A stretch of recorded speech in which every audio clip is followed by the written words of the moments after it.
में बोलने का अवसर प्रदान किया और साथ ही मैं अपनी पार्टी की मुखिया आदरणीय बहन कुमारी मायावती जी का भी आभार व्यक्त करता हूं। मान्यवर, मैं कुछ पॉइंटों पर आपके माध्यम से सरकार का ध्यान आकर्षित करना चाहता हूं। शिक्षा, रोजगार, कृषि, सफाई कर्मियों का जीवन और जातिवादी और नफरत, ऊंच नीच की भावना इस देश के अंदर। मान्यवर, अमृतकाल का प्रचार प्रसार खूब किया गया कि जिस तरह से एक समय में इंडिया साइनिंग का प्रचार किया गया और इसी अमृतकाल में सरकार ने एजुकेशन के स्तर के बारे में मैं आपके माध्यम से बात करना चाहता हूं। सरकार ने धीरे धीरे शिक्षा को अमीरों को ही देने का मन बना लिया है। इसीलिए गरीबों के बच्चों की शिक्षा को लेकर सरकार बिल्कुल गंभीर नहीं है। दलितों, आदिवासियों, पिछड़ों और गरीबों के बच्चे आज अच्छी शिक्षा के लिए महरूम हो रहे हैं।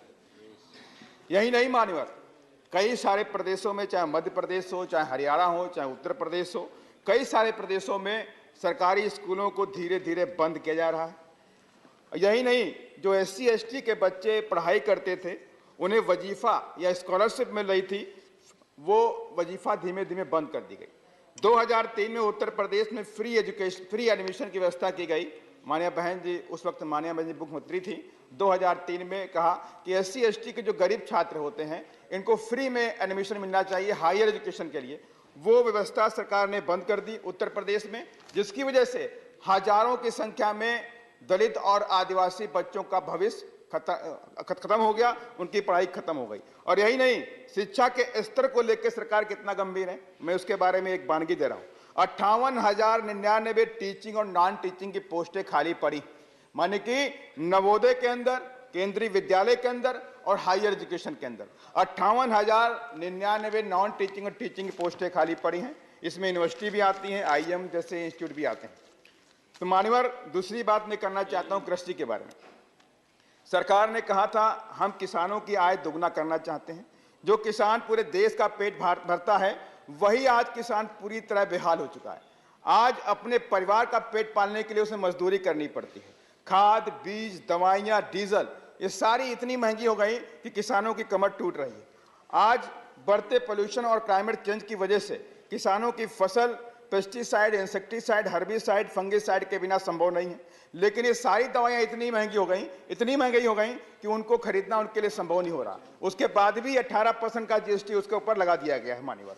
इसके बावजूद किसानों की फसल का उचित दाम नहीं मिलता। अभी मध्य प्रदेश के अंदर तमाम किसानों ने लहसुन की खेती करी, लहसुन का दाम मिला 1 रुपए किलो। 1 रुपए किलो की वजह से सारे किसानों ने अपने लहसुन की फसल को नष्ट कर दिया। मान्यवर, ये गंभीर विषय है। यही नहीं मान्यवर, इसकी वजह से तमाम किसान कर्ज से दबे हुए हैं और आत्महत्या करने को मजबूर हैं। मेरा जिला लखीमपुर खीरी गन्ना प्रधान प्रदेश है, क्योंकि वहां कई महीने बाढ़ रहती है। किसान गन्ने की खेती करने को मजबूर हैं, लेकिन वहां पे जितनी शुगर फैक्ट्रियां होती हैं, वो सारी किसानों का शोषण करने में लगी हुई हैं। 1 साल नहीं, 1.5 साल, 2-2 साल बाद गन्ने का पेमेंट करती हैं। किसान बेचारा दवाई खरीदता है, खाद खरीदता है, पैसे खरीदता है, ब्याज देता है उसके ऊपर, लेकिन उसके पैसे पे फैक्ट्रियां ब्याज देती नहीं है। इसलिए मैं आपके माध्यम से सरकार के ध्यान इस ओर लाना चाहता हूं कि ऐसे मामलों में किसानों को उन पर ब्याज मिलना चाहिए अगर फैक्ट्रियां उन पर पैसा देर में देती हैं। रोजगार के मामले में, रोजगार के अवसर के देने में भी सरकार पूरी तरह विफल रही। सरकार ने कहा 2 करोड़ नौकरी हर साल देने का वादा किया था, लेकिन 2 करोड़ तो छोड़ दीजिए, 20 लाख या 2 लाख नौकरी देने में फेल हो गई। 10 लाख नौकरियां केंद्र की सरकार में खाली पड़ी हैं, आज तक वो नहीं भरी गई। यही नहीं, करोड़ों की संख्या में पढ़े लिखे ग्रेजुएट युवक आज बेरोजगार बैठे हुए हैं, घरों में बैठे हुए हैं। मानवर, दुखी है वो सब, वो चाहते हैं कि सरकार हमें नौकरी दे, लेकिन हमें नौकरी नहीं दे रही सरकार। गरीबी हटाओ का नारा अब केवल नारा ही रह गया। पिछले 9 साल में गरीब और गरीब हुआ, अमीर और अमीर हो गया। सरकार कहती है 80 करोड़ लोगों को 5 किलो राशन फ्री में देते हैं।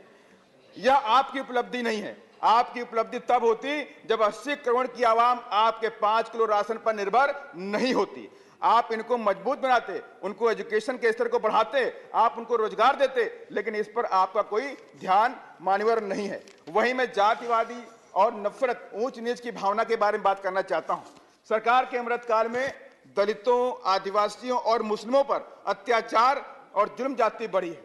इस अमृतकाल में दलितों के बच्चों को कहीं मूछ रखने पर, कहीं अच्छे कपड़े पहनने पर उन्हें मौत के घाट उतार दिया जाता है।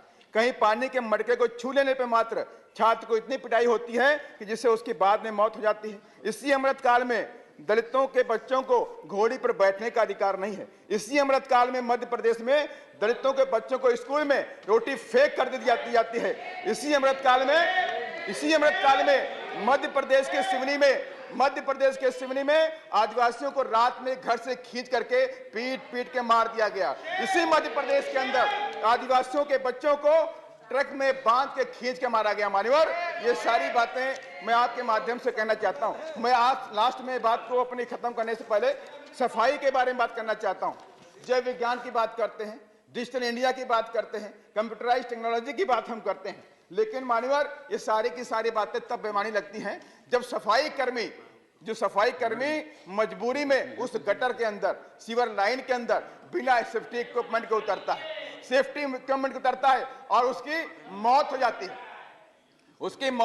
मानवर गटर में जाके उसकी मौत हो जाती है, लेकिन सरकार पे कोई फर्क नहीं पड़ता, क्योंकि एक गरीब मरा, सरकार पे फर्क नहीं पड़ता। अगर सरकार चाहे तो बड़ी बड़ी मशीनरी खरीद सकती है, सेफ्टी इक्विपमेंट खरीद सकती है, ये सारे काम कर सकती है, लेकिन मानवर ऐसा कोई काम नहीं होता। और यही नहीं, सफाई कर्मियों पे एक सर्वे हुआ कि कोई भी सफाई कर्मी 90% सफाई कर्मी 60 साल की उम्र को क्रॉस नहीं कर पाते, क्योंकि उन्हें गंभीर से गंभीर बीमारियां हो जाती हैं।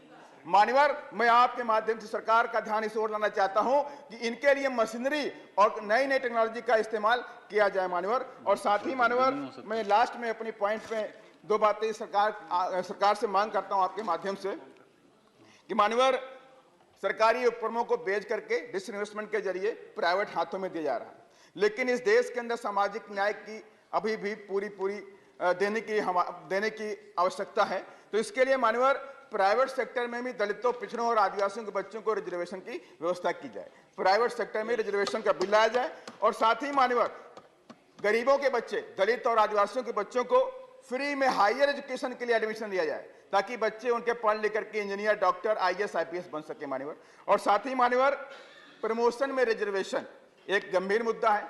हम सामाजिक न्याय की बात करते, कई सारे सांसदों ने बात रखी कि हम सामाजिक न्याय देना चाहते हैं, लेकिन आज भी मान्यवर, प्रमोशन रिजर्वेशन में जो हमारा जो प्रमोशन मिलना था, वो उसका बिल राज्यसभा में पास हो गया, लेकिन आज तक लोकसभा में पेंडिंग पड़ा हुआ है। उस बिल को सरकार वापस ला करके वहां पास कराए और इनके साथ में न्याय करने का काम करें। साथ ही मान्यवर, 2 अप्रैल 2018 में SC ST के लोगों ने एक ज्ञापन सरकार को दिया। किस लिए दिया? कि SC ST एक्ट को हटाया गया, और SC ST एक्ट की वजह से सरकार की बात समझ में आई कि SC ST के जो लोगों को SC ST की बेहद जरूरत है। उस पर सरकार गंभीर भी हुई, सरकार उस विधेयक को वापस लेकर आई। लेकिन 2 अप्रैल 2018 में जिन SC ST के छात्रों ने, जिन लोगों ने, मैं खत्म कर रहा हूं, जिन लोगों ने धरना प्रदर्शन किया, ज्ञापन दिया, उन पर सरकारों ने गंभीर मुकदमे लगाए। एक नहीं, 17, 20, 25 आज भी मुकदमे चल रहे हैं मान्यवर, डकैती जैसे मुकदमे चल रहे हैं मान्यवर। और इसकी वजह से गरीब बच्चे, कई सारे बच्चों ने गरीबी की वजह से मुकदमे नहीं लड़ पाए, उन लोगों ने आत्महत्या कर ली। लास्ट में मान्यवर, 1 सेकंड में अपनी बात को खत्म करूंगा। मान्यवर, सामाजिक परिवर्तन के महानायक, मैं आपके माध्यम से सरकार से मांग करता हूं कि हर साल आप लोग भारत रत्न देने का काम करते हो, तो मेरी मांग है, माननीय बहन जी ने भी मांग की कई बार, कि सामाजिक परिवर्तन के महानायक, दलितों, पिछड़ों, आदिवासियों की शिक्षा के जनक महात्मा ज्योतिबा फूले और सामाजिक न्याय के पुरोधा, कोल्हापुर विरासत के महाराजा छत्रपति साहू जी महाराज, दलितों, पिछड़ों और आदिवासियों में राजनीतिक चेतना पैदा करने वाले माननीय श्री कांशीराम साहब को भारत सरकार भारत रत्न देने का काम करे। यही मेरी आपके माध्यम से मांग थी। जय भीम, धन्यवाद। Thank you.